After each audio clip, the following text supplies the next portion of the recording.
Cuando uno lee los libros que han sido escritos sobre las profecías, invariablemente, sean libros adventistas o no adventistas, se encuentra una exposición sobre la batalla de Armagedón, que se conoce como la última gran batalla de la historia. Sin embargo, al leer muchos libros sobre la interpretación de las profecías, he descubierto que la mayoría de los intérpretes de las profecías, excluyendo a los adventistas, conciben de la batalla de Armagedón como una gran batalla final que se va a pelear en el Medio Oriente, en el Valle de Megido. Y la interpretación básica de esta gran batalla es que van a venir los chinos, los rusos y los árabes a atacar a la nación de Israel. Pero cuando están a punto de destruir a la nación de Israel, esta triple coalición de Rusia, China y los países árabes, Dios va a intervenir para derrotar a estos tres poderes que van a tratar de destruir al pueblo literal de Israel, y de esa manera Dios va a libertar a su pueblo. Ahora, esta interpretación de la batalla de Armagedón no existe en los libros de la Iglesia Adventista, pero es la interpretación común, aceptada y creída por la vasta mayoría de los cristianos del presente, como mencioné, excluyendo a la Iglesia Adventista. Al analizar estos libros no adventistas que hablan sobre esta gran batalla, he descubierto que hay un versículo en el pasaje que habla de la batalla de Armagedón que en estos libros casi nunca se interpreta ni se toca. Y este es el versículo clave para entender la batalla de Armagedón. El pasaje que habla de la batalla de Armagedón lo encontramos en Apocalipsis, el capítulo 16. Y quiero invitarles que vayan allí conmigo, Apocalipsis, el capítulo 16. Y antes de leer el pasaje que menciona la batalla de Armagedón, yo quisiera mencionar que esta batalla es la sexta plaga del libro de Apocalipsis.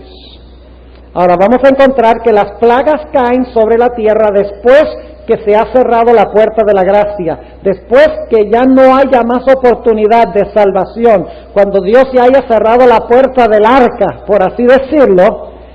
Entonces caen las plagas, y la batalla de Armagedón se describe bajo la sexta plaga, es decir, ya están terminando las plagas cuando se realiza la batalla de Armagedón.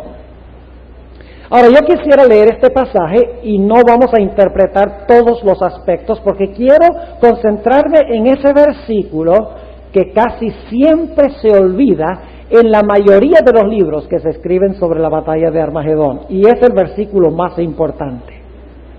No ha de sorprendernos que el versículo más importante haya sido olvidado por los intérpretes y por los escritores, porque el diablo quiere que ese es el versículo que se entienda menos. Capítulo 16 y el versículo 12, y vamos a leer hasta el versículo 16. Y el sexto ángel derramó su copa sobre el gran río Éufrates, y el agua de él se secó para que fuese preparado el camino de los reyes del oriente. Y vi salir de la boca del dragón y de la boca de la bestia y de la boca del falso profeta 3 espíritus inmundos a manera de ranas, porque son espíritus de demonios que hacen señales para ir a los reyes de la tierra y de todo el mundo para congregarlos para la batalla de aquel gran día del Dios Todopoderoso. He aquí yo vengo como ladrón. Bienaventurado el que vela y guarda sus vestiduras para que no ande desnudo y vean su vergüenza. Y los congregó en el lugar que en hebreo se llama Armagedón. Ahora, los libros que describen la batalla de Armagedón tienen lujo de detalles para describir qué es el Éufrates, quiénes son los reyes del oriente, quién es el dragón, quién es la bestia, quién es el falso profeta, qué son los espíritus inmundos a manera de ranas, dónde se encuentra Armagedón. O sea, los libros describen en abundancia de detalle todos estos aspectos. Pero como les mencioné, hay un versículo en todo el centro del mensaje de Armagedón que prácticamente se ignora y raras veces se comenta.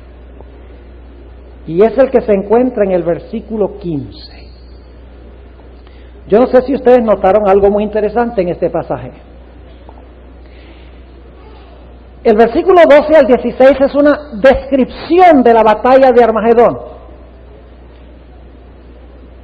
Es decir, Juan, inspirado por el Espíritu Santo, está describiendo la batalla de Armagedón. Pero el versículo 15 interrumpe la descripción de la batalla para incluir unas palabras de Jesús. En todo el centro del mensaje de Armagedón encontramos un paréntesis, encontramos que se interrumpe el flujo de la argumentación para insertar unas palabras muy significativas de Jesús. Porque ustedes notan que en el versículo 12 sencillamente Juan dice que el sexto ángel derramó su copa sobre el río Éufrates. En el versículo 13 él dice que él ve salir de la boca del dragón, la bestia y el falso profeta, los espíritus inmundos. En el versículo 14 dice que son espíritus de demonios que hacen señales y congregan a todos los reyes de la tierra. El versículo 16 dice que los congregó en Armagedón, pero el versículo 15 son palabras de Jesús. ¿Creen ustedes que si Cristo va a dar una advertencia en todo el centro del mensaje de la batalla de Armagedón, debemos prestarle atención? Ahora noten lo que dice el versículo 15, porque nos dice sobre qué se pelea la batalla de Armagedón. ¿Cuál es el punto de conflicto? Dice allí,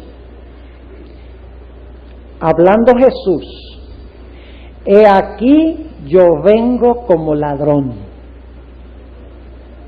Bienaventurado el que vela y guarda sus vestiduras para que no ande desnudo y vean su vergüenza.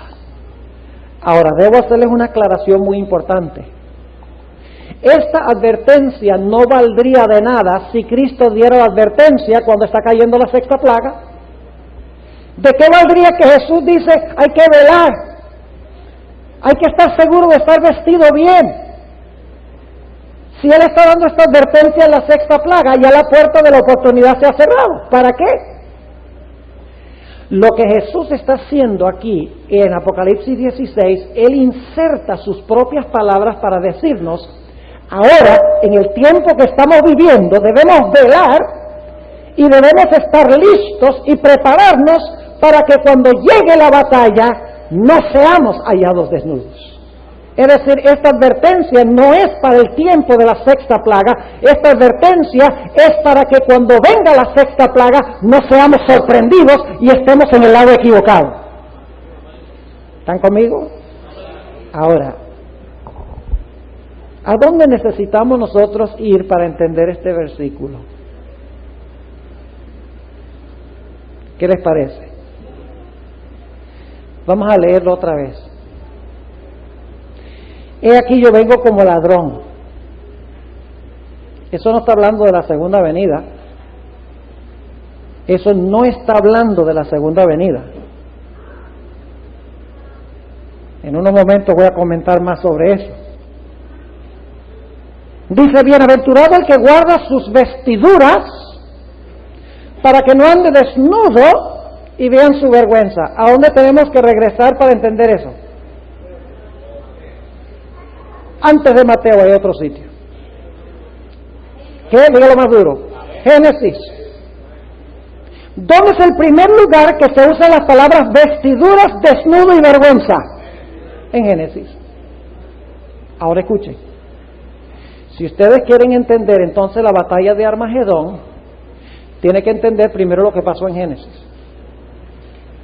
Si quiere entender sobre qué se va a librar la batalla de Armagedón, si usted quiere estar listo para pasar victoriosamente en esa batalla, para estar en el lado correcto de la batalla, usted tiene que entender lo que pasó en Génesis, al principio de la historia. Ahora volvamos a Génesis. Génesis, el capítulo 2 y el versículo 15 al 17. Génesis 2, 15 al 17. Tomó pues Jehová Dios al hombre y le puso en el huerto de Edén para que lo labrara y lo guardase. Y mandó Jehová Dios al hombre diciendo, de todo árbol del huerto comerás, mas del árbol de ciencia del bien y del mal no comerás de él, porque el día que de él comieres, morirás. ¿Dio Dios una ley? En ese precepto estaban incluidos todos los mandamientos de Dios, ya lo hemos estudiado, ¿verdad?, esta semana. Toda la ley estaba en ese mandato singular. Adán y Eva, ¿cómo estaban vestidos antes de que pecaran? Noten lo que dice en Génesis 2:25.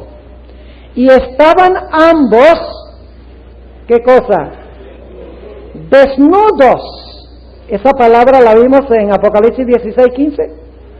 ¿Estaba ahí? Claro que sí. Y estaban ambos desnudos, Adán y su mujer, ¿y qué?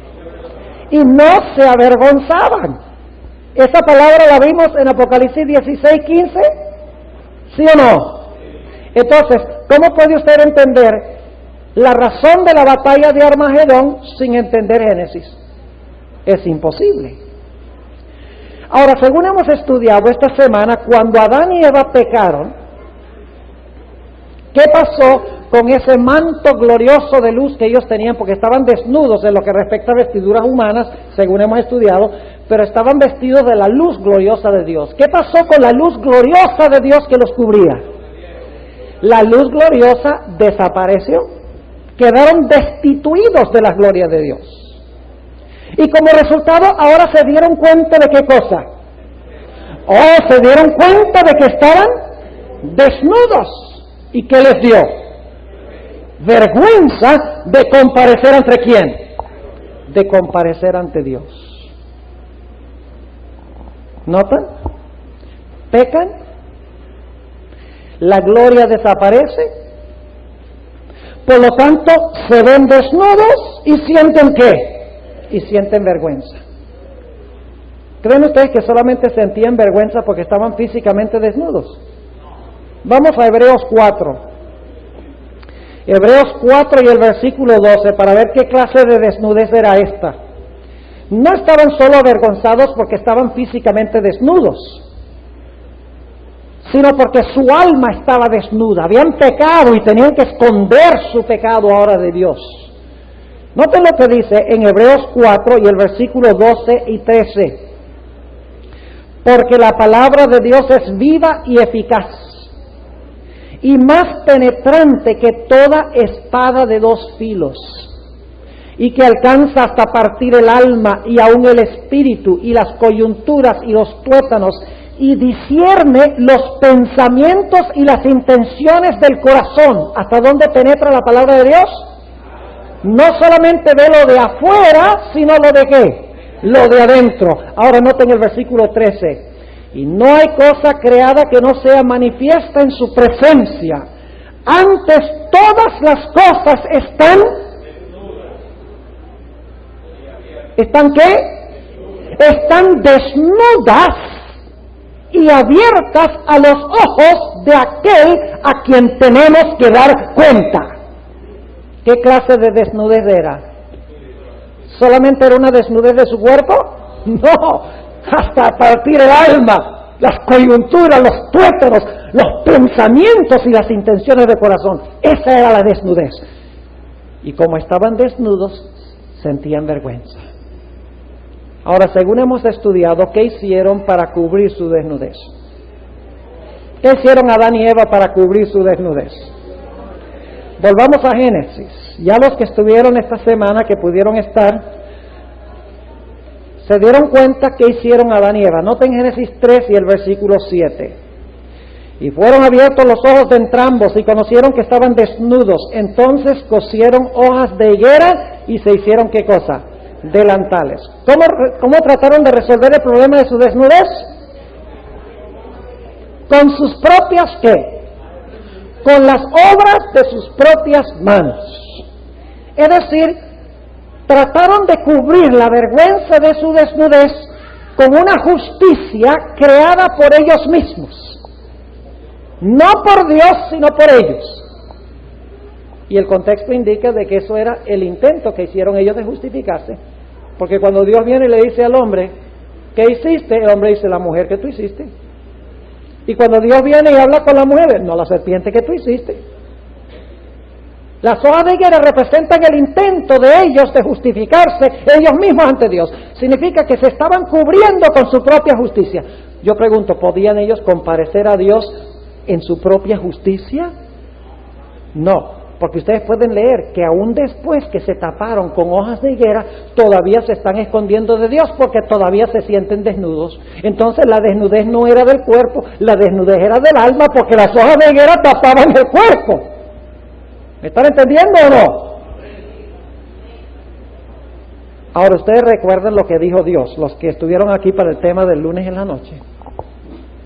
Dios le dijo a Satanás, mira, tú le quitaste al hombre dominio, tú le quitaste al hombre la tierra, tú trajiste la maldición y tú vas a multiplicar una raza de gente impía a imagen tuya. Pero yo voy a mandar una simiente al mundo y esa simiente que yo voy a mandar al mundo te va a hacer la guerra. Esa simiente nacida de mujer, en el proceso de la guerra, tú vas a herir el calcañar de él, tú le vas a causar dolor, pero te va a salir caro, porque la simiente de la mujer te va a aplastar la cabeza. ¿Recuerdan? Ahora, ¿qué quiso decir Dios cuando dijo que iba a venir una simiente que le iba a aplastar la cabeza? ¿De qué estaba hablando? Estaba hablando de la venida de Cristo.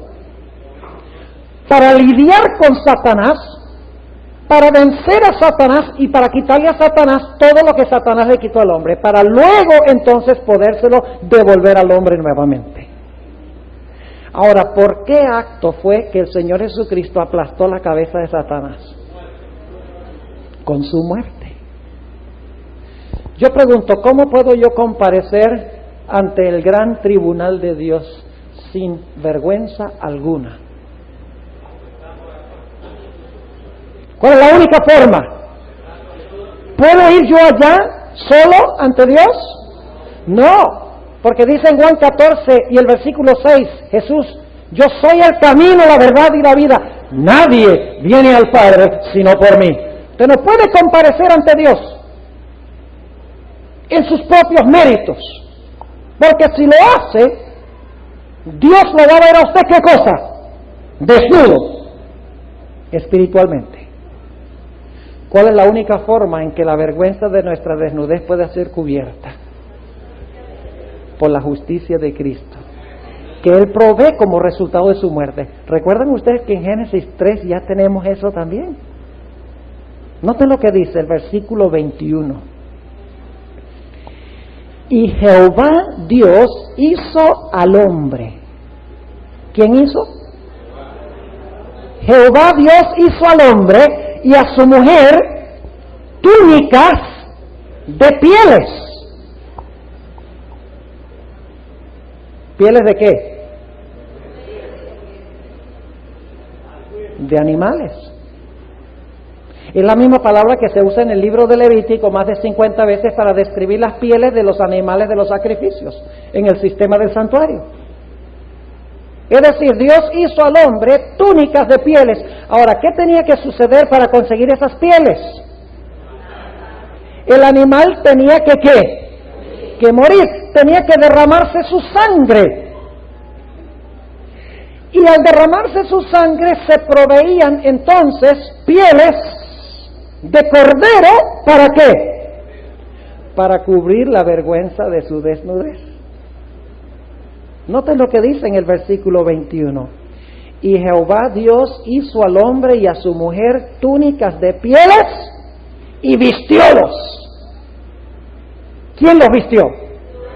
Note que Dios muere el animal, lo degollan, chorrea la sangre, el animal muere después que Adán coloca la mano sobre la cabeza del animal. El pecado ha sido transferido al cordero y ahora el cordero muere, y entonces ahora Dios toma él mismo las pieles de los animales, le quita la piel, y entonces dice que Dios mismo toma las pieles y viste a Adán y Eva. Ya no están vestidos con sus propias obras, con su propia justicia, sino que están vestidos con la justicia y con el manto precioso del Cordero que ha muerto. La única forma en que pueden comparecer ante Dios y ser inocentes ante Dios. Y según estudiamos el lunes en la noche, el mismo instante que Adán estaba degollando al animal y la sangre del cordero estaba chorreando de la garganta de ese animal y el animal se le salió la vida y quedó inerte en los brazos de Adán, en ese mismo instante Jesús estaba presentando delante de su Padre y estaba diciendo: Padre, yo serviré como el cordero, yo pagaré por los pecados de la raza humana, yo voy a morir en lugar del hombre. Y eso lo sabemos porque en Apocalipsis 13:8 dice que Jesús es el Cordero de Dios inmolado desde la fundación del mundo. Fíjense que sí fue un cordero lo que se sacrificó, porque Cristo es el Cordero inmolado desde la fundación del mundo. Es decir, que lo único que puede permitirnos pasar por el juicio victoriosamente, lo único que nos permite pasar por la batalla de Armagedón victoriosamente es si estamos vestidos de la perfecta justicia de Jesús. Entonces, ¿sobre qué tiene que ver la batalla de Armagedón? Va a ser una guerra grande por el petróleo del Medio Oriente. ¿Quién dice? Va a ser una guerra donde los chinos y los rusos y los árabes van a venir a pelear contra Israel porque odian a Israel. No, señor. Jesús da esa advertencia en todo el centro del mensaje para decir: el asunto que divide los dos grupos es si usted está vestido o si usted está desnudo. Ese es el punto de contención. O usted está vestido o usted está ¿qué? Desnudo. Ahora lo que le voy a decir es posiblemente el punto más importante de todo lo que voy a decir esta noche. Así que si hay alguien durmiendo, despiértese. Ahora, ¿quiénes son los que están en peligro de encontrarse desnudos cuando llegue la batalla de Armagedón?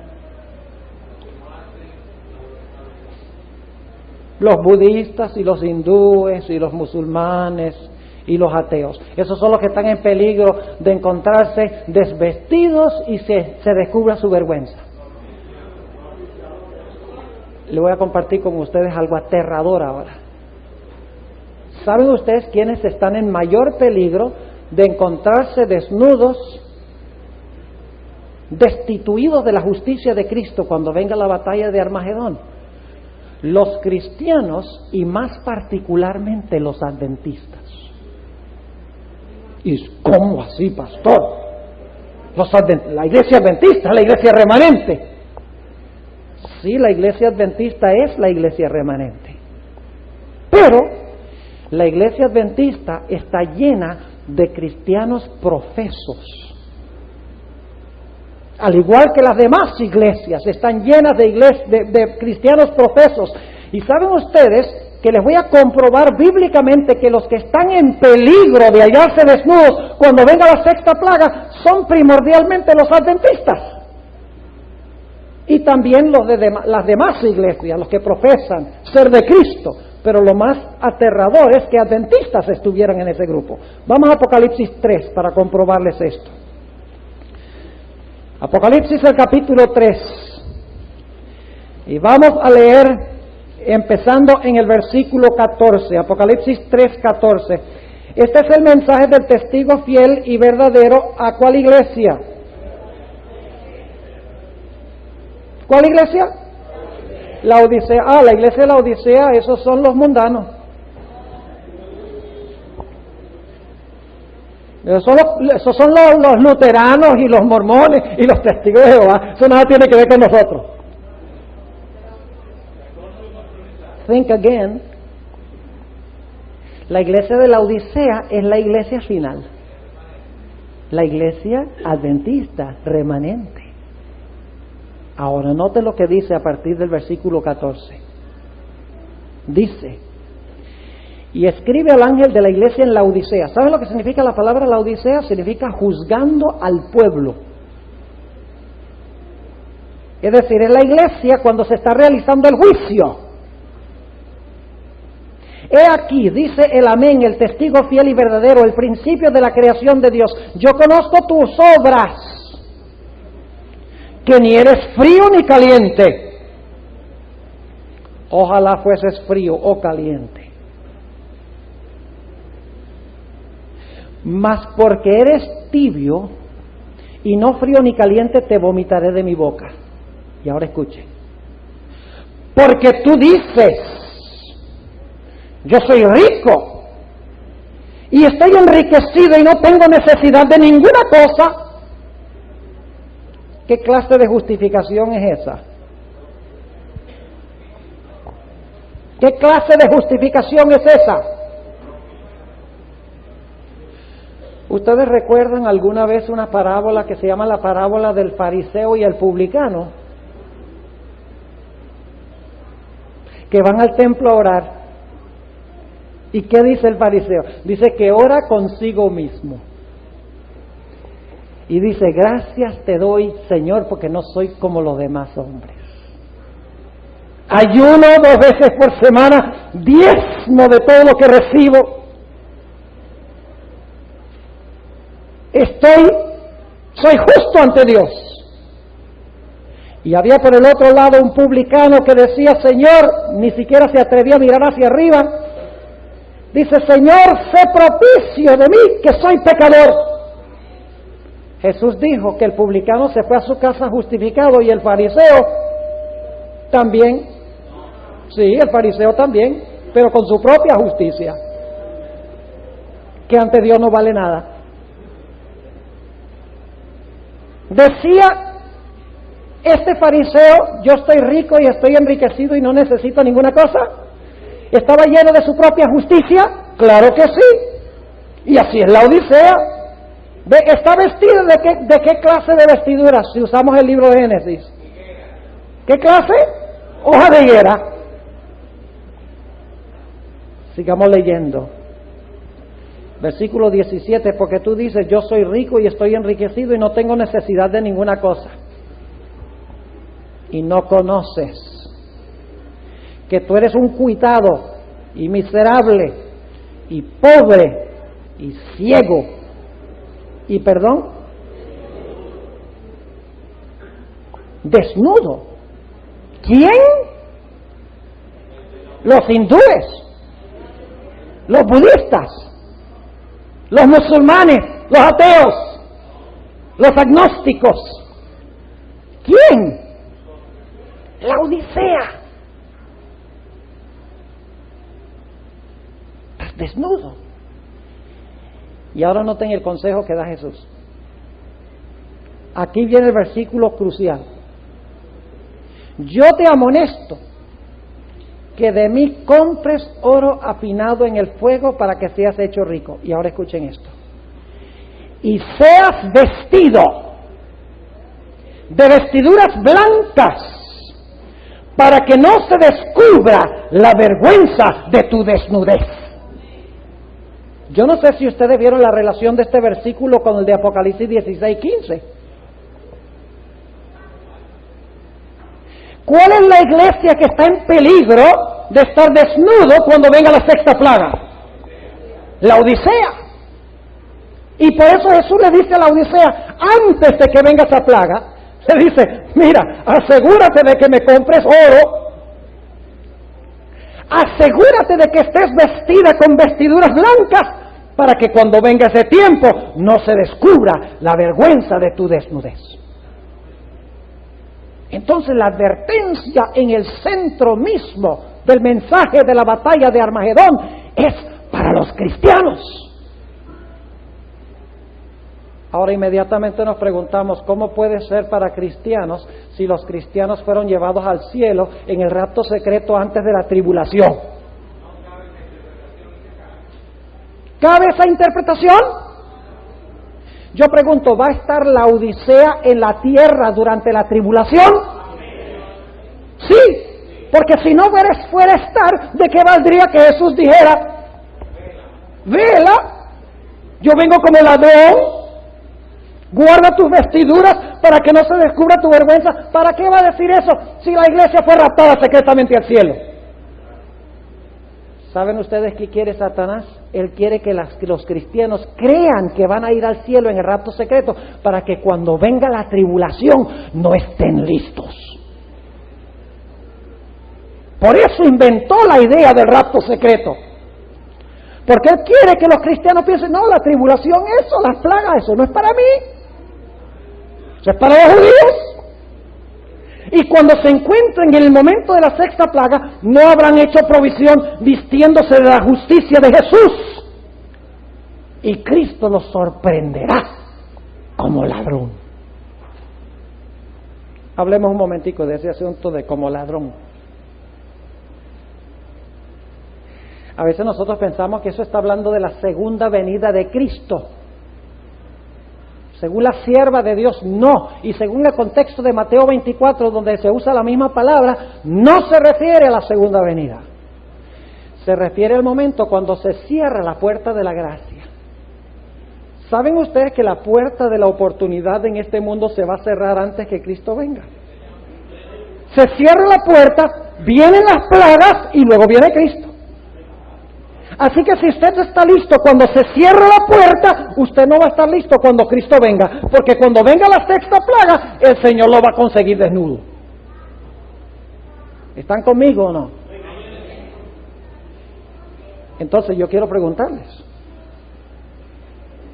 ¿tenemos nosotros un mensaje como cristianos en esta advertencia de Jesús? Claro que sí. Ahora déjenme hablar de este asunto de que Cristo viene como ladrón. Vamos a Mateo 24.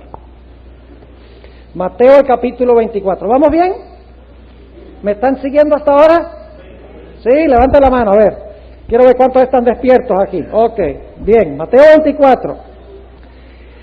Y el versículo 37. Mateo 24 y el versículo 37. Note lo que dice. Mas como los días de Noé, así será la venida del Hijo del Hombre. Y mucha gente dice, esa es la segunda venida. Sí y no. Porque es que la venida de Jesús tiene dos etapas. ¿Cómo que dos etapas? ¿Acaso no dijo que no existe tal cosa como el rapto secreto y luego la venida de Cristo 7 años más tarde? No estoy hablando de rapto secreto. Estoy hablando de que cuando Cristo viene a cerrar la puerta y ya cuando Cristo viene en gloria.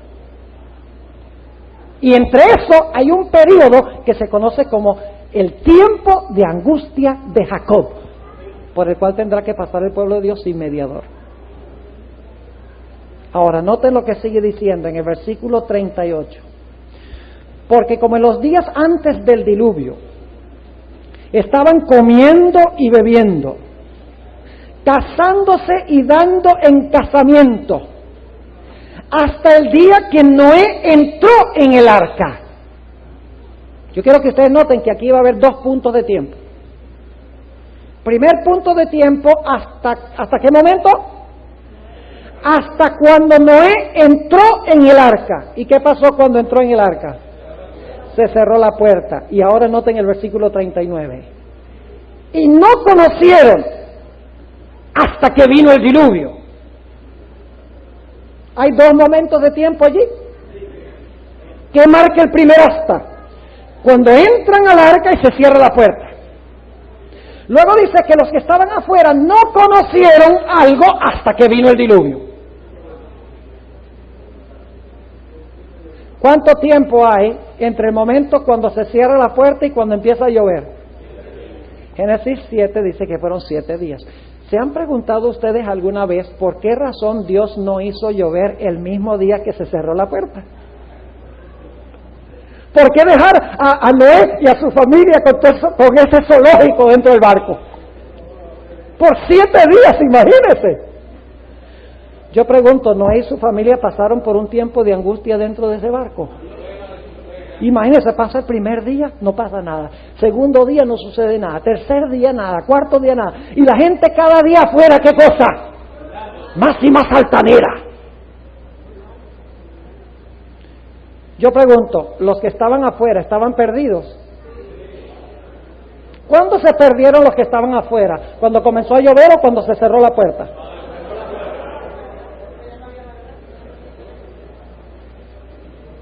¿Podían ellos prepararse hasta el momento cuando empezara a llover? No. Si iban a estar listos, tenían que estar listos cuando se cerrara la puerta. Pero dice que después que se cerró la puerta, los que estaban afuera no conocieron que estaban perdidos. ¿Cuándo se dieron cuenta que estaban perdidos? Cuando comenzó a llover. Y ya cuando comenzó a llover, nobody gets ready. Ya cuando comienza a llover, la gente no se arregla. ¿No crean ustedes que digo, yo voy a esperar? Y entonces cuando se vea esa mano como la mitad del puño de una mano, yo voy a decir, ¡ay Señor, te recibo y te acepto! Porque antes de esto se cerró el santuario, como veremos dentro de unos momentos. Déjenme ilustrar el punto. ¿Necesitan ustedes velar todo el tiempo para que no se le meta un ladrón en la casa? ¿Tienen que estar listos todo el tiempo? ¿Tienen que trancar la puerta? ¿Cerrar las ventanas? Claro que sí. ¿Poner el alarma? Oh, claro que sí. ¿Y cuándo ponen el alarma? ¿De vez en cuando? Siempre que salen. ¿Cuándo trancan la puerta? Sí, están velando todo el tiempo, por si acaso viene el ladrón. Puede ser que no venga ahora, puede ser que no venga mañana, ni el mes entrante, pero si no están listos todo el tiempo, puede llegar el ladrón. Ahora Jesús dice que Él vendrá como ladrón a medianoche.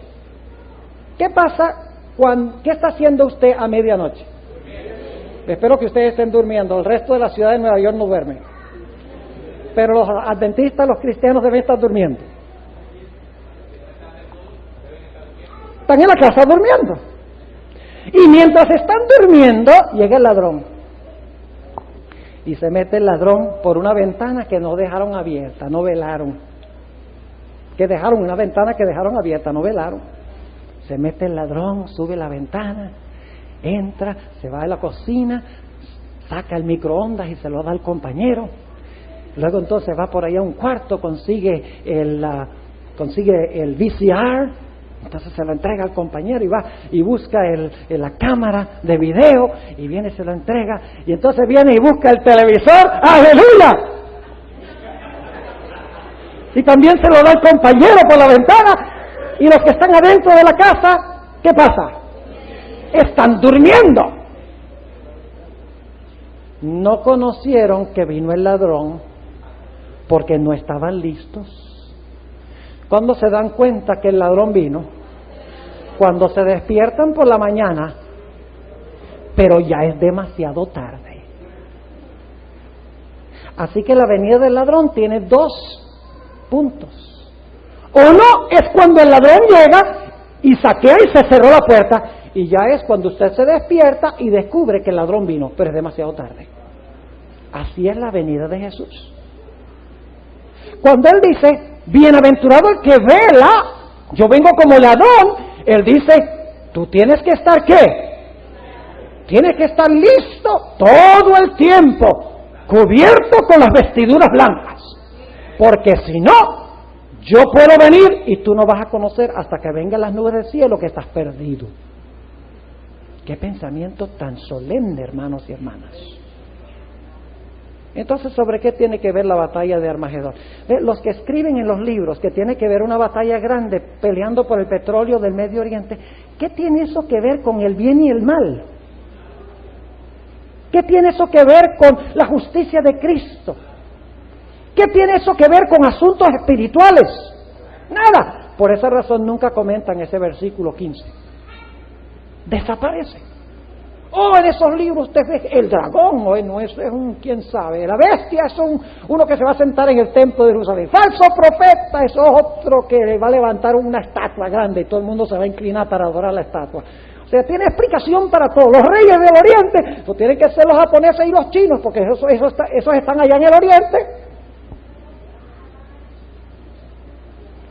Armagedón, eso es en el Valle de Megido. Aunque la palabra Armagedón, Har significa monte. Así que si es Megido, sería monte de Megido. Y el problema es que Megido no es un valle, no es un monte. Y consiguen todos motivos económicos, motivos políticos, motivos sociales por la batalla. Y pierden de vista el punto central, que es si usted en verdad ha recibido a Cristo o no. Ahora yo quiero invitarles a volver conmigo a Génesis otra vez. Y vamos a analizar la primera batalla de Armagedón. ¿Cuál fue la primera batalla de Armagedón? En la tierra. La primera batalla de Armagedón fue la batalla entre Caín y Abel. Esa es la primera batalla de Armagedón. Si ustedes entienden la historia de Caín y Abel, usted va a entender la batalla final de Armagedón. ¿Saben por qué? Porque en Génesis, Abel representa a los justos, mientras que Caín representa la simiente de Satanás. Y al final, ¿cuántas simientes hay? 2. La mies y las uvas, peces buenos, peces malos, trigo, cizaña. 2 grupos, buenos y malos, vestidos y desnudos. ¿Están conmigo? Ahora, déjenme ilustrar este punto. Ustedes recuerdan que en Génesis 3:15 habían 4 elementos. Enemistad, ¿verdad? Enemistad pondré. Segundo, una serpiente. Tercero, una mujer. Y cuarto, 2 simientes. ¿Correcto? La simiente de la mujer y la simiente de la serpiente. 4 cosas: enemistad, una serpiente, una mujer y la simiente de la serpiente y la simiente de la mujer. Ahora yo pregunto, ¿en la historia de Caín y Abel están esos 4 elementos? Vamos a repasarlo. En la historia de Caín y Abel, ¿hay enemistad? ¿Cómo no? ¿Hay una mujer? ¿Quién es la mujer? Eva. ¿Hay 2 simientes? Caín y Abel. ¿Hay una serpiente? Esa hay que buscarla con más cuidado, porque no aparece en la superficie de la historia. Pero vamos a leer un texto en el Nuevo Testamento que nos dice de quién era simiente Caín. Abel era simiente de la mujer y Caín era simiente de Satanás, de la serpiente. Se lo voy a comprobar. Es decir, la primera ilustración de Génesis 3:15 es la historia de Caín y Abel. Así que si sabemos qué fue lo que causó la batalla entre Caín y Abel, vamos a saber los motivos de la guerra final. Así que sería bueno conocer esta historia, ¿verdad? Ahora, noten lo que dice capítulo 4 y el versículo 1. Y conoció Adán a su mujer Eva, la cual concibió y parió a Caín y dijo: adquirido he varón por Jehová. En realidad en el hebreo dice: adquirido he varón Jehová. Porque según la sierva de Dios, en el deseado de toda la gente, página 23, Adán y Eva creían que Caín posiblemente era la simiente prometida. Así que literalmente dice en hebreo: he adquirido varón Jehová. No por Jehová, sino he adquirido varón Jehová. Pero cuán grande sorpresa se llevaron. Versículo 2. Y después parió a su hermano Abel. ¿Qué eran Caín y Abel? Hermanos. Esta es una guerra entre hermanos. No es un forastero contra uno de adentro. Es una batalla de dos que están adentro. Dice en el versículo 2, y después parió a su hermano Abel, y fue Abel pastor de ovejas. Aquí vamos a ver que se sacrificaban eran ovejas. Y fue Abel pastor de ovejas, y Caín fue labrador de la tierra. Yo pregunto, ¿Abel y Caín, ambos eran religiosos? ¿O era Abel religioso y Caín era un ateo? La guerra entre Caín y Abel fue por el petróleo. La guerra entre Caín y Abel era porque Caín era árabe y Abel era judío. ¿Fueron esos los motivos de la guerra? Eran hermanos. Yo pregunto, ¿los dos trajeron una ofrenda? ¿Los dos levantaron un altar? ¿Los dos elevaron una plegaria a Dios? ¿Eran los dos religiosos? Entonces la batalla original es entre dos diferentes clases de personas que profesan servir a Dios. ¿Están conmigo?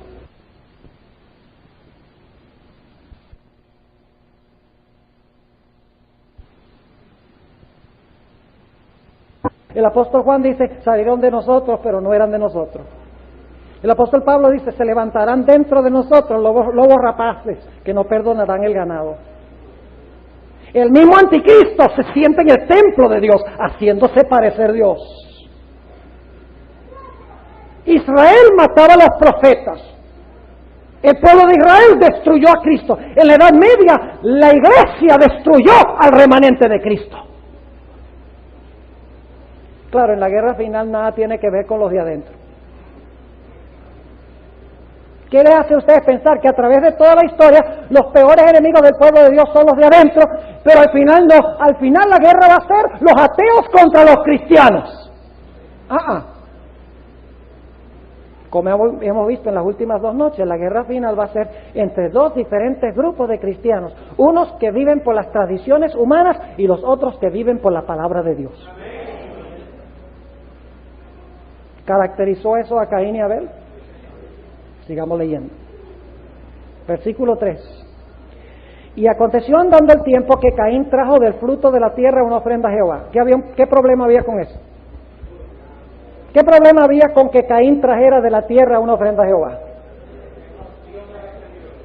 Eso tenía un problema muy grave.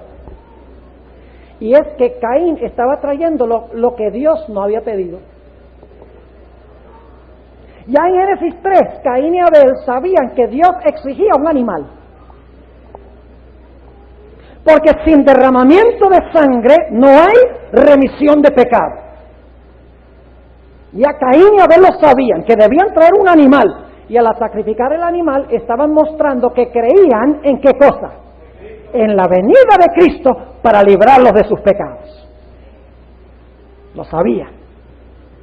Y a pesar de eso, Caín, quien es religioso, quien levanta un altar, quien trae una ofrenda, quien profesa servir a Dios, trae los frutos de la tierra a Dios y le dice, mira, aquí te traigo mis frutos.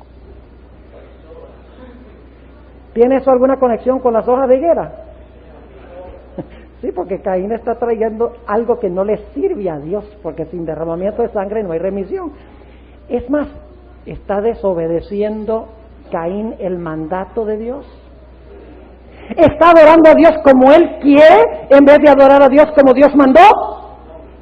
¿Está ofreciendo un sustituto en lugar de lo que Dios ha mandado? ¿Qué ofrece Abel? Sigue diciendo en el versículo 4, y Abel trajo también de los primogénitos de sus ovejas y de su grosura. Cuando dice de su grosura, significa de su grasa.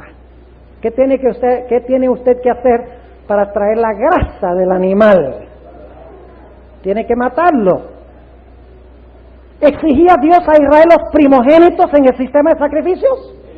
Aquí tenemos una indicación de que el sistema de sacrificios no comenzó con Moisés, sino que comenzó con Dios. Y dicho sea de paso, en la serie de videos que yo tengo un tema sobre la ley moral y la ley ceremonial. Está todo aquí en Génesis. Porque la ley moral la dio Dios antes que Adán y Eva pecaron, pero los sacrificios empezaron después. Lo cual significa que la ley moral existe antes del pecado. Y es la condición para que Adán y Eva puedan quedar en el huerto, y el sistema de sacrificios se origina después del pecado para resolver el problema del pecado. Así que los que dicen, no, la ley del Antiguo Testamento, toda esa ley moral, ceremonial, todo eso es lo mismo. La ley moral es antes del pecado y la ley ceremonial viene para resolver el problema del pecado. Así que Abel trajo también de los primogénitos de sus ovejas y de su grosura. ¿Obedeció Abel a Dios? ¿Adoró a Dios como Dios había mandado? ¿Cuál es la controversia aquí entonces? Dos diferentes clases de personas. Uno adora a Dios como Dios mandó y el otro adora a Dios como Él quiere. Uno obedece a Dios y el otro desobedece. Claro, eso no tiene nada que ver con el libro de Apocalipsis. ¿Qué distingue al pueblo de Dios en los últimos días? Aquí el dragón se airó contra la mujer. Se fue a hacer guerra contra el remanente de la simiente de ella, los cuales guardan los mandamientos de Dios. Y luego dice que también adoran al que creó el cielo, la tierra, el mar y las fuentes de las aguas. El mensaje del primer ángel. Entonces, si eso distingue al pueblo de Dios, obedecen los mandamientos de Dios y adoran a Dios como Dios ha mandado, ¿qué debe distinguir al resto de los cristianos que también traen una ofrenda, profesan adorar a Dios? Deben destacarse porque son ¿qué? Porque adoran a Dios a su manera y porque desobedecen los mandamientos de Dios. Y al hacer eso están rechazando a Cristo. ¿Está claro? Sí, porque ¿qué dice el mundo cristiano? Dios dice, mira, la señal de que yo soy el creador y ustedes son mis criaturas, y la razón por la cual ustedes deben adorarme es porque yo soy el creador. ¿Es así o no es así? Dios dice, mira, lo que me distingue a mí de ustedes es que yo soy el creador y ustedes son criaturas. Para que ustedes no olviden eso, yo les voy a dar un día cada semana, que es el sábado, para que ustedes vengan a adorarme en ese día. Y me lo dediquen todo completo a mí. Y eso va a mostrar que ustedes creen que yo soy el creador y ustedes son criaturas. ¿Qué dicen los adventistas? Dicen, bueno, si Dios dice que debo traer el sábado como el día de adoración, ¿qué traigo? El sábado. Pero ¿qué dice la mayoría del mundo cristiano? Dice, no, yo no tengo que traerle el sábado a Dios. Yo le traigo el domingo. Es el mismo principio. Porque no le están trayendo a Dios lo que Dios mandó, sino que le están trayendo a Dios lo que ellos quieren. ¿Está claro? La misma controversia al comienzo. Y como mencioné anoche, el árbol al principio llega a ser la prueba del día al final. Es interesante que en el huerto de Edén estaba el árbol y el sábado. El árbol en el Edén es la prueba y al final es el sábado. En el Edén Dios dice, todos los árboles del huerto comerás, este es mío. No me lo toques. No comas de él, no es tuyo. Al final Dios dice, 6 días trabajarás y harás toda tu obra, son tuyos. 7º, mío, no lo uses. Y algunos dicen, ¿usted cree que en realidad Dios va a dividir a la raza humana por si guardan el sábado o no? Y yo le digo, ¿qué creen ustedes? ¿Que Dios dividió a Adán y Eva de si comían del árbol o no? Así que si Dios pudo probar a los primeros padres con un árbol, ¿por qué al final no lo puede probar con un día? ¿Está claro? Ahora volvamos aquí a Génesis 4. Versículo 4, y Abel trajo también de los primogénitos de sus ovejas y de su grosura, y miró Jehová con agrado a Abel y a su ofrenda. ¿Qué clase de ofrenda acepta Dios? Díganme ustedes, ¿qué clase de ofrenda acepta Dios?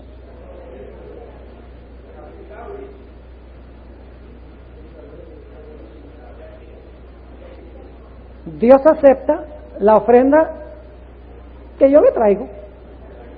No interesa qué. Por ejemplo, si yo le traigo a Dios un diezmo mocho,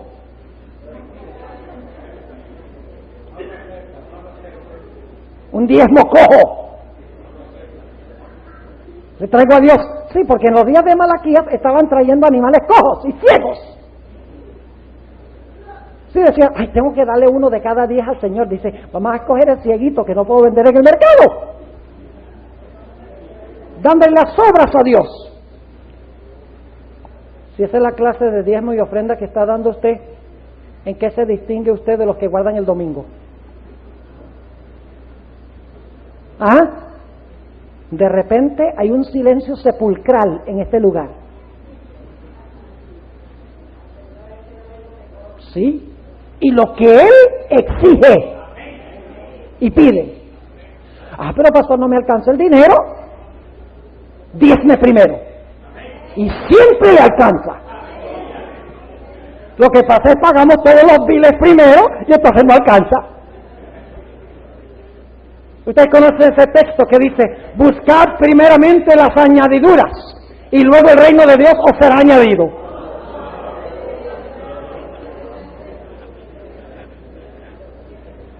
Así viven muchos cristianos, muchos adventistas, pero con el diezmo trae primero el reino de Dios y su justicia. Diezmos y ofrendas, number one.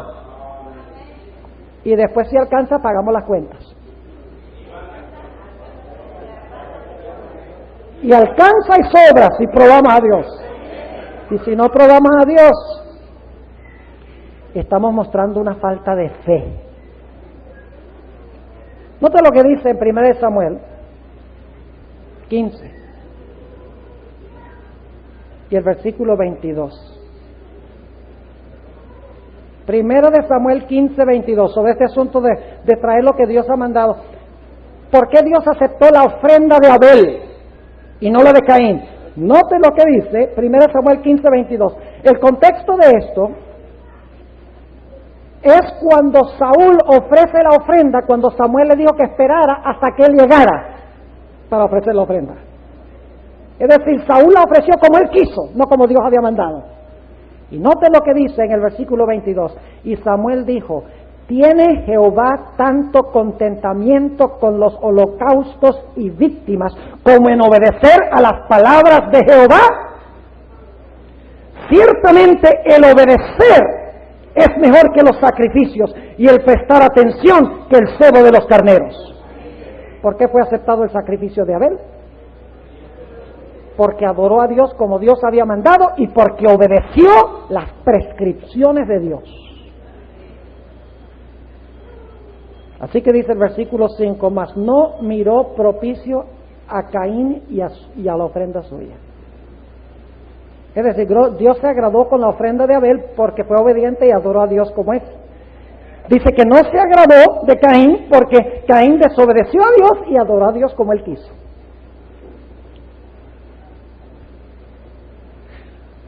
Quiero preguntarles, ¿cómo es que Caín supo que Dios bendijo la ofrenda de Abel y no la de él? Fíjense, los comentaristas especulan. He leído algunos comentarios donde dice, bueno, la forma como Caín supo que Dios aceptaba la de Abel y la de él no, es que el humo del sacrificio de Abel subía para arriba y el humo del Caín iba para abajo. Pero no tenemos que recurrir a eso, porque en el Antiguo Testamento siempre que Dios aceptaba una ofrenda, llovía fuego del cielo sobre la ofrenda. Lean en Levítico 9, cuando se estableció el sistema de sacrificios del santuario en el desierto, dice que se colocaron los animales sobre el altar, Dios llovió fuego. Cuando se estableció el templo de Salomón, según de Crónicas 7:1, dice que nuevamente se colocaron las ofrendas, Dios llovió fuego. En los días de Elías, llovió fuego, indicando que Dios aceptó el sacrificio. Es decir, sobre el sacrificio de Abel llovió fuego, mientras que el sacrificio de Caín, nada de fuego. ¿Y cómo reacciona Caín? Versículo 5, última parte. Y ensañóse Caín en gran manera, y decayó su semblante. Caín fue lleno de ¿qué? ¿Qué significa? Se ensañó. ¿Sabe qué? En el hebreo las palabras son muy descriptivas, no son abstractas. Literalmente en el hebreo dice aquí, en inglés, it burned for Cain. Tal vez lo más cerca sería, como dicen los puertorriqueños, se enfogonó, que tiene que ver con fuego, se ardió, se llenó de furia. En Apocalipsis yo pregunto, ¿hay un grupo que se va a llenar de furia contra el pueblo de Dios? Y el pueblo de Dios obedece y adora a Dios como Dios mandó, según Apocalipsis. Yo pregunto, ¿el conflicto final va a ser igual que el conflicto original? Eso va a ser sobre petróleo. No, va a tener que ver con cómo usted está vestido. Si usted en verdad aceptara a Jesús y lo manifiesta en la obediencia y la adoración, como Él ha mandado. O si usted está desnudo, que significa que se va con el mundo y desobedece a Dios y pisotea su santo día de reposo practicando falsa adoración. El sello de Dios y la marca de la bestia. Así que dice, ensañóse Caín en gran manera y decayó su semblante. Y entonces ahora Dios viene y habla con Caín, trata de razonar con él, con este creyente, con este religioso. Dice entonces Jehová dijo a Caín, ¿por qué te has ensañado y por qué se ha inmutado tu rostro? ¿Por qué estás enojado? Si bien hicieres, ¿qué había hecho Caín entonces? Traer lo que Dios no ha mandado es hacer el mal, aun cuando uno lo traiga con buenas intenciones. ¿Ustedes recuerdan cuando Usa tocó el arca? ¿Recuerdan esa experiencia? Que iba regresando el arca a Jerusalén, iba en una carreta y empezó a tambalearse el arca y Usa extendió la mano para retener el arca. ¡Qué buena motivación! ¡Qué sincero! Pero desobedeció a Dios y cayó muerto en el acto. Y algunos dicen, ¡ay, qué injusto de Dios! Mire, si no se hubiera muerto Usa, de pronto todo el mundo está tocando el arca santa de Dios.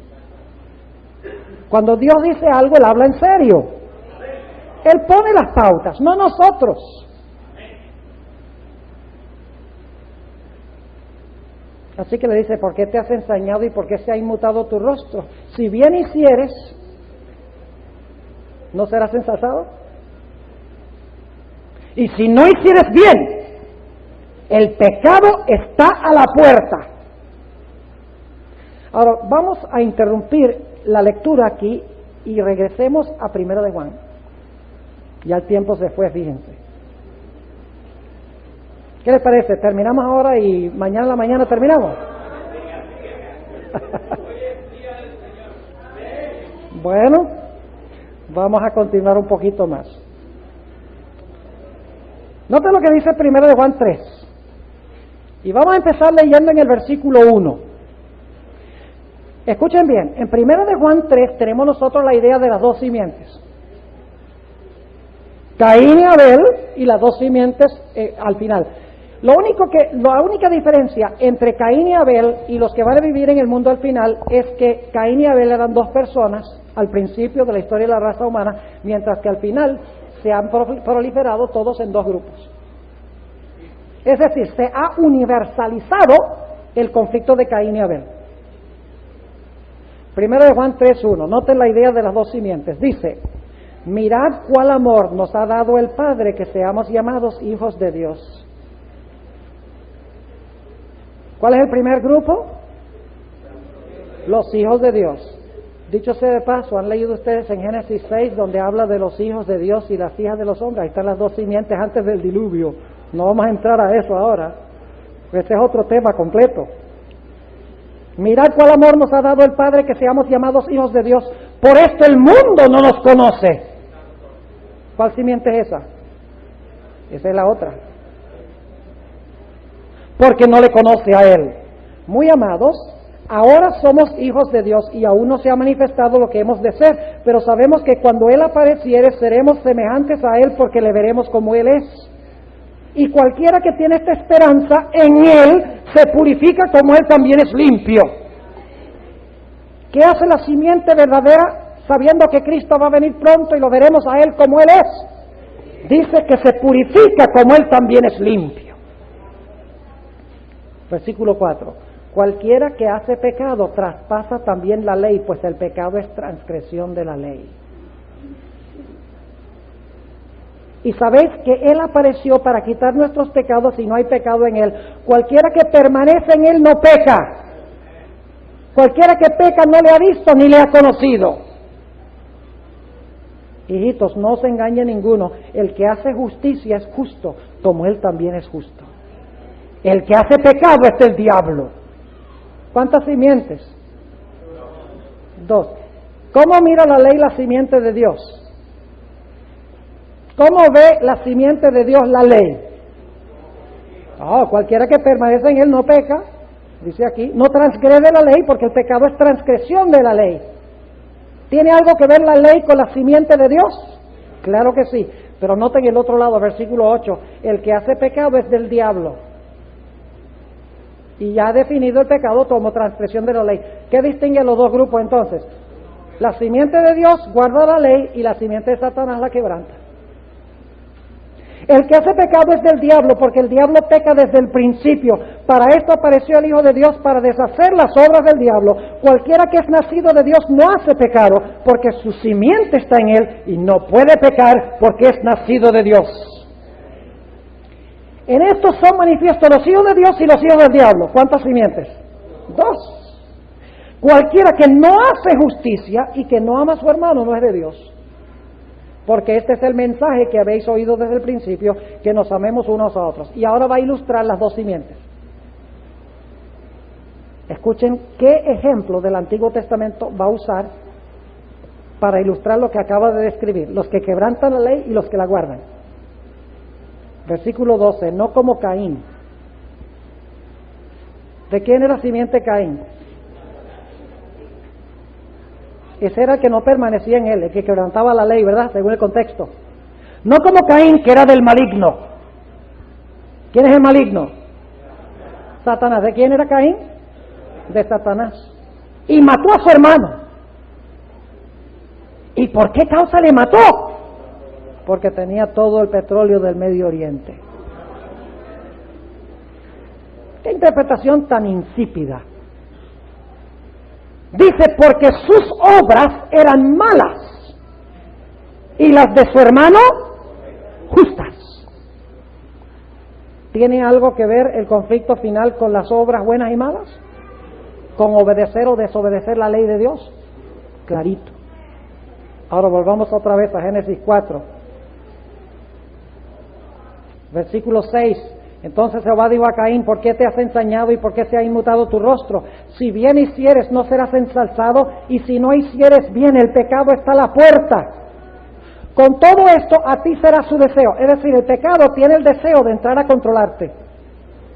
Y tú te enseñorearás de él. En realidad en el hebreo dice, tú debes enseñorearte de él. Es decir, el pecado quiere de entrar a dominarte, pero tú debes enseñorearte del pecado y no dejar que te domine.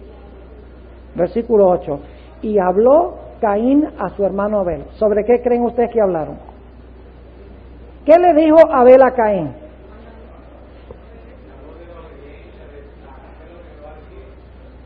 Exactamente correcto. Lean Patriarcas y Profetas, donde la hermana White comenta esta historia. Ella dice que Abel trató de razonar con Caín. Le dijo, mira Caín, Dios nos ha dicho que nosotros debemos ofrecer un animal, como Él ha mandado.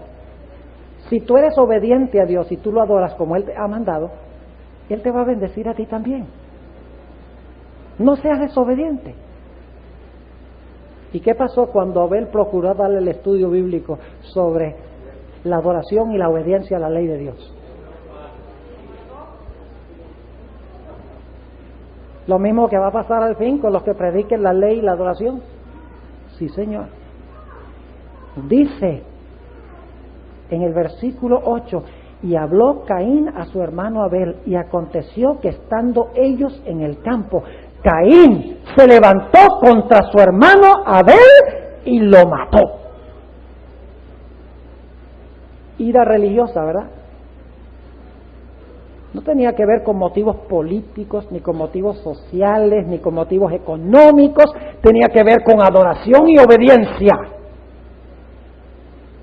Y ahora dice que viene Jehová a Caín y le dice, ¿dónde está Abel tu hermano? Y él respondió, no sé, ¿soy yo guarda de mi hermano? Y ahora escuchen el versículo 10. Y él le dijo, ¿qué has hecho? La voz de la sangre de tu hermano clama a mí desde la tierra. ¿Qué estaba haciendo la sangre de Abel? Clamando. ¿La sangre clama? Aquí tenemos a los hermanos Amada. Le dicen el vampiro del laboratorio. Ha sacado quién sabe cuántos miles de litros de sangre de la gente. ¿Usted ha oído alguna vez hablar sangre? Ahora, ¿usted ha oído a la gente chillar cuando les mete la aguja? ¿Pero ha oído que la sangre hable? No, pero aquí dice que la sangre de Abel habla. ¿Qué quiere decir eso que la sangre de Abel tu hermano clama desde la tierra? Yo pregunto si había hecho una gran injusticia. Si había hecho una injusticia enorme, ¿sí o no? Sí, porque el malo mató al bueno. ¿Qué justicia hay en eso? El que adoraba falsamente y desobedecía a Dios, mata al que obedece a Dios y adora como Dios ha mandado. ¿Qué justicia hay en eso? La sangre de Abel clama para que se le haga ¿qué? Justicia. Me hace pensar de los mártires en Apocalipsis 6, que mueren durante la Edad Media, perseguidos y aniquilados por la misma profesa iglesia romana, en la Inquisición. Y dice allí que los mártires claman a Dios debajo del altar, que es el altar del sacrificio donde se echaba la sangre de los animales. Por eso la sangre clama desde la tierra. Y están clamando, Señor, ¿hasta cuándo no juzgas y vengas nuestra sangre de los que la derraman en la tierra? ¿Y saben lo que dice Dios? Dios le dice, calma, calma. Aquí tienen sus vestiduras blancas. Y esperen, reposen un tiempo, quédense en el sepulcro, muertos, reposen un tiempo, hasta que se complete el número de los mártires, que son los mártires de los últimos días. Y entonces dice, a los dos los voy a recompensar. ¿Va a responder algún día Dios el clamor de la sangre de Abel? Sí, Señor. ¿Va a responder Dios al clamor de la sangre de todos los mártires? Incluyendo los mártires de los últimos días durante el tiempo de angustia previo, porque después que se cierre la puerta de la gracia no habrá mártires, solo antes, porque en Apocalipsis 20 dice que vio a los que habían sido degollados por no adorar a la bestia ni su imagen, ni por recibir la señal. Es decir, hay personas que van a morir por no adorar la bestia, su imagen y recibir la señal durante el tiempo de angustia previo que llama el espíritu de profecía. Yo pregunto, ¿Dios va a responder el clamor de su pueblo? Claro que sí. Y luego, el último punto. ¿Qué colocó Dios sobre Caín? Una marca, que se conoce como la marca de Caín. ¿Qué van a tener en los últimos días los que quieren matar al pueblo de Dios? ¿Van a tener una marca? ¿La marca de qué? La marca de la bestia. Y algunos dirán, bueno, no hay ninguna conexión, porque ahí dice que Dios colocó la marca sobre Caín para que nadie lo matara, para preservar su vida. ¿Saben que eso es exactamente la razón de la marca de la bestia? Si usted recibe la marca de la bestia, ellos dicen, tú vas a poder comprar y vender, no te vas a morir de hambre. Si tú recibes la marca de la bestia, no vas a ser muerto.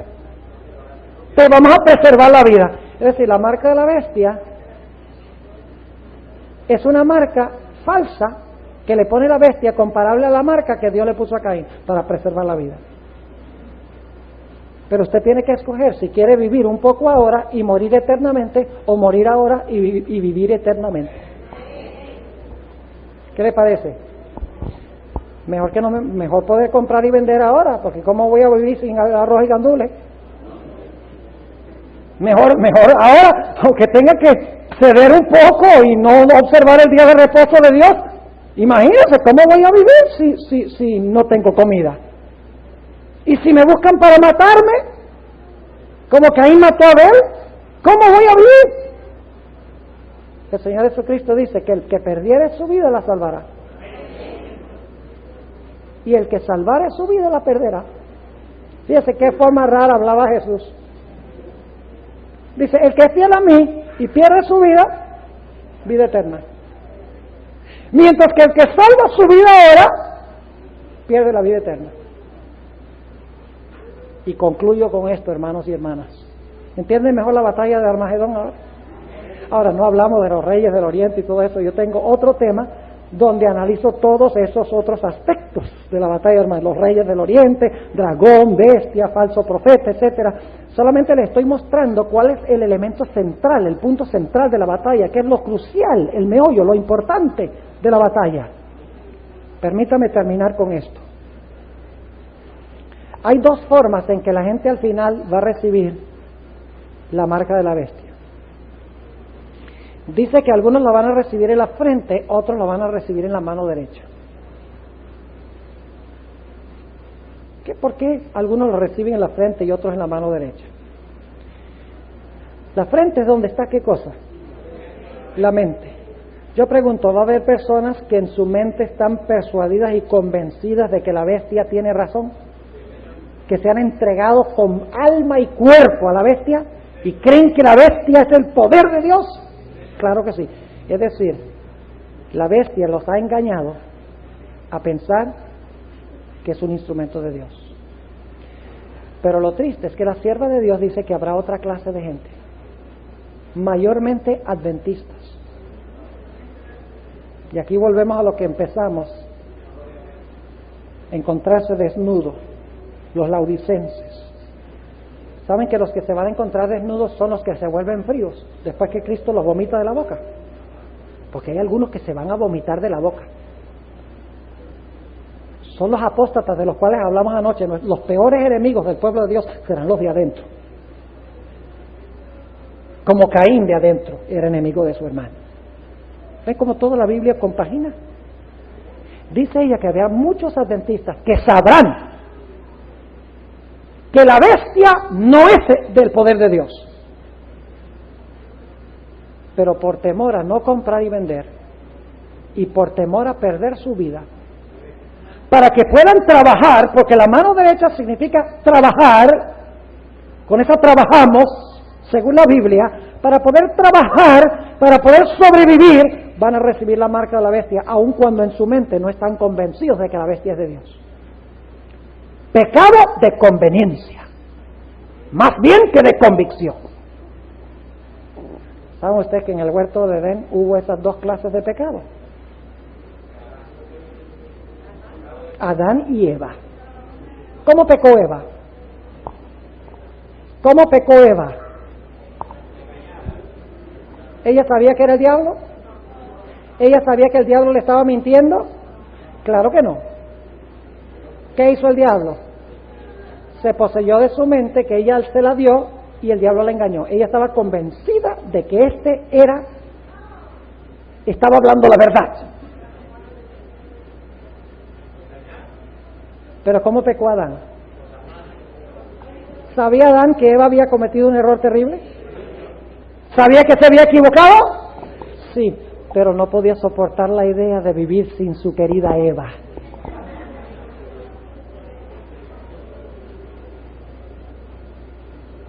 ¿Ven el paralelo? Al final habrán personas que dirán, yo no puedo vivir sin comer. Mi vida es demasiado preciosa, que me maten. Olvídese de eso. Y por conveniencia van a recibir la marca de la bestia. Y la mayoría de esos serán ex-adventistas. Porque saben que lo que están haciendo es mal. Y lo van a hacer de todas maneras. Ahora, hermanos y hermanas, ¿cómo podemos nosotros prepararnos para estar en el lado correcto en la batalla de Armagedón? Hay que velar. Para velar hay que estar despiertos. ¿Verdad que Jesús le dijo a los discípulos, no pudisteis velar conmigo? Si no se pudieron quedar despiertos. Orar, dijo Jesús, orar. Estudiar las escrituras. Venir a la iglesia. Reunirse con los hermanos y las hermanas. Mantener nuestra vida espiritual activa, viva. En otras palabras, poner el reino de Dios primero. Todo lo demás de segundo.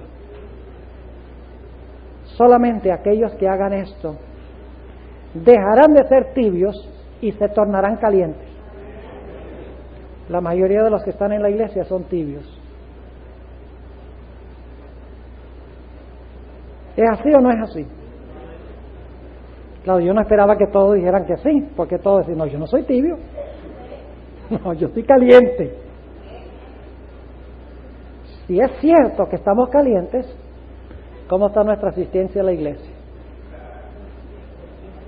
¿Cómo está nuestra asistencia al culto de oración? ¿Cómo está nuestro diezmo? ¿Cómo está nuestra observancia del sábado? ¿Qué estamos haciendo con el cuerpo que Dios nos dio? ¿Cuánta obra misionera estamos haciendo? Jesús dijo, por sus palabras los conoceréis. Jesús dijo, por sus frutos los conoceréis. Hermanos y hermanas, yo ruego al Señor que haya un despertar, no solo en esta iglesia, sino entre el pueblo de Dios. Que nos deleitemos en nuestra vida espiritual primero, que sea lo más importante de nuestra vida. Y quiero decir que si hay alguien aquí que no ha entregado su vida a Jesús, de verdad, porque la Biblia dice que el que dice estar en Él y no guarda sus mandamientos es mentiroso. Si hay alguien que no ha entregado su vida completa y totalmente a Jesús, que tome esa decisión esta noche en su corazón, de aceptar todo lo que Jesús dice, no solo a Jesús como Salvador, sino como Señor. No solo recibir perdón, sino poder para vencer y para obedecer la santa ley de Dios. ¿Desean ustedes esta noche hacer una entrega al Señor Jesucristo y estar del lado de Él? Gloria a Dios. Oremos. Padre Celestial, te damos gracias porque has hablado a través de tu palabra esta noche. Reconocemos, Señor, que estamos en un letargo espiritual y necesitamos despertar. Señor, te ruego que despiertes a tu pueblo, a esta iglesia, a los que vienen de otras iglesias, Señor. Reaviva en nosotros la llama del celo misionero y del amor para con Jesús. No queremos ser hallados desnudos en el momento cuando caiga la sexta plaga. Queremos estar vestidos con la perfecta justicia imputada e impartida de Jesús. Te ruego, Señor, en forma especial que bendigas a las visitas que están con nosotros, los que no son miembros de tu iglesia remanente. Posiblemente esta noche han escuchado muchas cosas nuevas. Yo ruego que a través de tu Santo Espíritu guíes esta flecha de la verdad y que la metas profundamente en sus corazones y que puedan decidir caminar con tu pueblo que guarda tus mandamientos y adora a Jesús en el día que Él ha mandado. Te rogamos, Señor, ahora que nos acompañes en el resto de las horas santas de tu sábado. Te damos gracias por escucharnos y por respondernos en el nombre de Jesús. Amén.